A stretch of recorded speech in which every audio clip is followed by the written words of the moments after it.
साबिक वफाकी वजीर मरूम राजा मीर इमरान खान बिजानी के फर्जंद member federal council Pakistan Peoples Party Mir Imran Khan Bijani जिले कश्मीर कंदाकोट की सियासी सूरत हाल समेत मुल्की सूरत हाल ते खसूसी गाल बोल कई आहे अचो त ॾिसूं था। समझा तो इहा शइ जेके बि तव्हां इतिहादनि वारी ॻाल्हि कई आहे त कुझु इतिहाद ठहिया बि आहिनि, जुड़िया बि आहिनि के वरी मज़ीद अॻिते हली करे जुड़ंदा।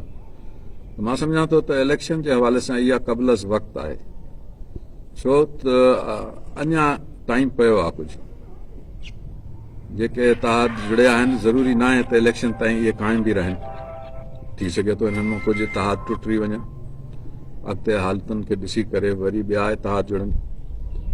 त तव्हां ॾिसो न त पॉलिटिकल पावर्स ऐं पॉलिटिकल प्लेयर्स आहिनि केरु आहिनि? बिजाराणी आहिनि, सुंदराणी आहिनि, मज़ारी आहिनि। फ़िलहाल त असांजे ज़िले में इहे टे प्लेयर्स आहिनि मेन पॉलिटिकली, ऐं टिनिनि जो ई ताल्लुक़ पाकिस्तान पीपल्स पार्टी सां आहे। छो त ज़िले कश्मीर में जेकॾहिं वोट बैंक आहे त फ़क़ति ॿिनि पार्टीज़ जो आहे, या त पाकिस्तान पीपल्स पार्टी जो वोट बैंक आहे या पोइ वरी जमियत उलमा इस्लाम जो वोट बैंक आहे। टी कंहिं पॉलिटिकल पार्टी जो वोट बैंक असांजे इन ज़िले में कोन्हे को, न हुजण जे बराबरि। हा, टे नंबर ते वरी माण्हुनि जा ज़ाती क़बाइली वोट बैंक आहिनि, उहे पॉकेट्स आहिनि, वोट बैंक जा पॉकेट्स आहिनि। उहे बि किरदारु अदा कंदा लाज़मी अॻिते हली करे।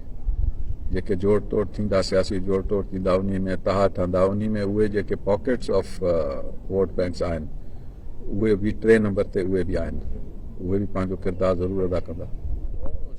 सोशल मीडिया जे करे अवाम में शऊर काफ़ी क़दुरु थियो ज़रूरु आहे, इन में को शक कोन्हे। सोशल मीडिया पंहिंजो हिकिड़ो किरदारु अदा करे थी। अॼु घणा माण्हू एतिरी अख़बार नथा पढ़नि, टीवी नथा ॾिसनि, जेतिरो सोशल मीडिया खे इस्तेमालु था कनि। ऐं सोशल मीडिया जो इहो बि आहे त तव्हांखे मिंट मिंट जी अपडेट थी मिले। अख़बार जेकॾहिं पब्लिश थिए थो बि 24 कलाकनि में हिकिड़ो अख़बार थिए थो पब्लिश। न्यूज़ बुलेटिन्स अचनि था टीवी ते, त उन्हनि में बि इलाही वक़्फ़ो आहे। जॾहिं त सोशल मीडिया में होॾे वाक़ियो थिए थो, हिते तव्हांखे सोशल मीडिया ते उन वाक़े जी ख़बर पए थी। शऊर अञा ईंदो, अवाम में शऊर आयो बि आहे, पर अञा शऊर ईंदो ख़ासि तरह सां असांजे हिन ज़िले में। बाक़ी पार्टी जे लिहाज़ सां तव्हां ॾिसो त असां वटि घणो करे जेके नुमाइंदा चूंडिजी आया आहिनि उहे पाकिस्तान पीपल्स पार्टी सां ई मुंसलिक आहिनि।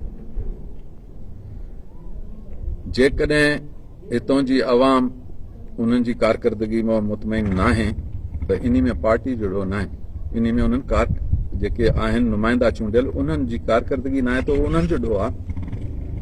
उन जे लाइ उन्हनि नुमाइंदनि जो अवाम खे एहतसाब करणु घुरिजे। एहतसाब कीअं कजे? एहतसाब ईअं कजे त जेकॾहिं तव्हां उन्हनि माण्हुनि खे तव्हां हरबे हरबे वोट ॾींदव त रिज़ल्ट साॻियो ई ईंदो, रिज़ल्ट में फ़र्क़ु न ईंदो। जेकॾहिं तव्हांजी ख़िदमत नथा करनि, तव्हां सम्झो था जंहिं नुमाइंदे तव्हांजी ख़िदमत न कई आहे, तव्हां हुनखे वोट न ॾियो, हिकु चकर हुनखे किरे त ख़बर पए। पहिरियों सुवाल तव्हांजो आहे महांगाई सां रिलेटेड।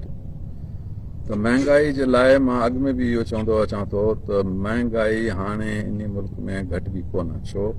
स्पेशली IMF जे प्रोग्राम में वञण खां पोइ महांगाई घटिजण जो त को ख्वाब ई न लहे। जेके बि ममालिक IMF जे प्रोग्राम में विया आहिनि उहे पंहिंजो माशी तौरु उन्हनि जी जेका सिचुएशन आहे उहा बदतर थी आहे, इम्प्रूव न थी आहे कंहिं बि मुल्क जी जेको IMF जे प्रोग्राम में वियो आहे। त महांगाई त हाणे मां सम्झां थो त महांगाई ते कंट्रोल हाणे करणु ॾाढो ॾुखियो आहे, केर बि हुजे। ॿियो तव्हांजो सवाल जेको हुयो इहो हुयो पंहिंजो त सियासतदान जेके आहिनि जन ॿियनि सियासतदाननि जे लाइ तमामु सख़्तु लैंग्वेज इस्तेमालु कनि पिया, अॼु उन्हनि जे दर ते वञनि था पिया।